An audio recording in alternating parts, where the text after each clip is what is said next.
राज्यात दहीहंडीचा उत्सव मोठ्या जल्लोषात सुरू आहे। मुंबई आणि ठाणे परिसरात साजऱ्या होणाऱ्या दहीहंडीचा थरार पाहण्यासाठी लोकांची गर्दी ओसंडून वाहते। ठाण्यात टेंबीनाका मित्र मंडळाच्या दहीहंडी उत्सवात मुख्यमंत्री एकनाथ शिंदे सहभागी झाले होते। विरोधकांनी कितीही आरोप केले, रडगाणं गायलं तरी विधानसभेची हंडी महायुतीच फोडणार असल्याचा विश्वास त्यांनी व्यक्त केला। हा मानाचा उत्सव आहे। गोविंदाला गालबोट लागता कामा नये आणि म्हणून त्यामध्ये जीवघेणी स्पर्धा असता कामा नये म्हणून सरकारने देखील आज आपण प्रो गोविंदा केला, गोविंदाला साहसी खेळाचा दर्जा दिला। या सर्व गोविंदांचा इन्शुरन्स आपण काढला आणि मोठ्या प्रमाणावर या गोविंदांना स्पेनला आपण सरावासाठी देखील आपले सरकार पाठवू लागलं। वरळीमध्ये जांभोरी मैदानात भाजपानं परिवर्तन दहीहंडी उत्सवात अफझल खान वधाचा रचलेला जिवंत देखावा लक्षवेधक ठरला। उपमुख्यमंत्री देवेंद्र फडणवीस यांच्यासह अनेक भाजपा नेत्यांनी इथं उपस्थिती नोंदवत गोविंदांचा उत्साह वाढवला।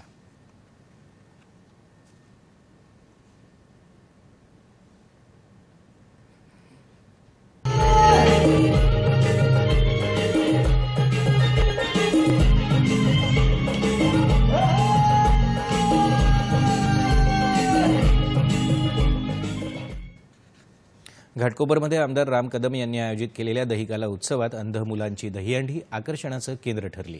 केंद्रीय राज्यमंत्री रामदास आठवले आणि उपमुख्यमंत्री देवेंद्र फडणवीस या उत्सवात सहभागी झाले होते। अनेक कलावंतांनीही इथं हजेरी लावली। दहीहंडीसाठी मुख्यमंत्री एकनाथ शिंदेही उपस्थिती लावणार असल्याचं राम कदम यांनी सांगितलं। भोईवाडा इथल्या स्वातंत्र्यवीर सदाकांत ढवण मैदानातल्या दहीकाला उत्सवातही उपमुख्यमंत्री फडणवीस सहभागी झाले। दहिसर इथं आमदार प्रवीण दरेकर यांनी आयोजित केलेल्या तर बोरिवलीत मागाठाणे इथं आमदार प्रकाश सुर्वे यांनी आयोजित केलेल्या दहीकाला उत्सवात केंद्रीय वाणिज्य मंत्री पियुष गोयल आणि देवेंद्र फडणवीस सहभागी झाले।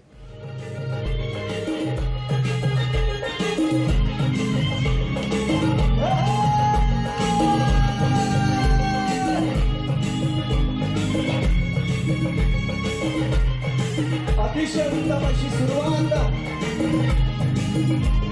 संकल्प प्रतिष्ठान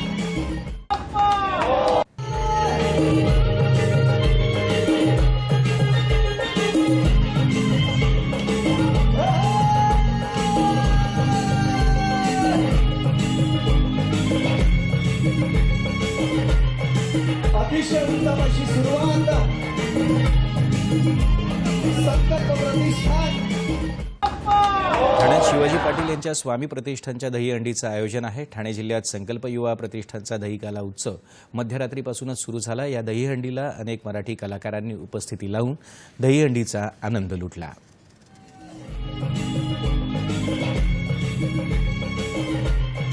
अतिशय उत्तम अशी सुरुवात संकल्प प्रतिष्ठान गोविंदा आला रे आला नौतक पौशेरवाला आला रे आला नौतक पौशेरवाला अरे 1 2 3 4 लालबागवाल्यांची ठाण्यात संस्कृती दहीहंडी उत्सवात 9 थरांचा थरार पाहायला मिळाला। दरम्यान दहीहंडी उत्सवात आतापर्यंत 41 गोविंदा जखमी झाल्याची माहिती मुंबई महानगरपालिकेनं दिली आहे।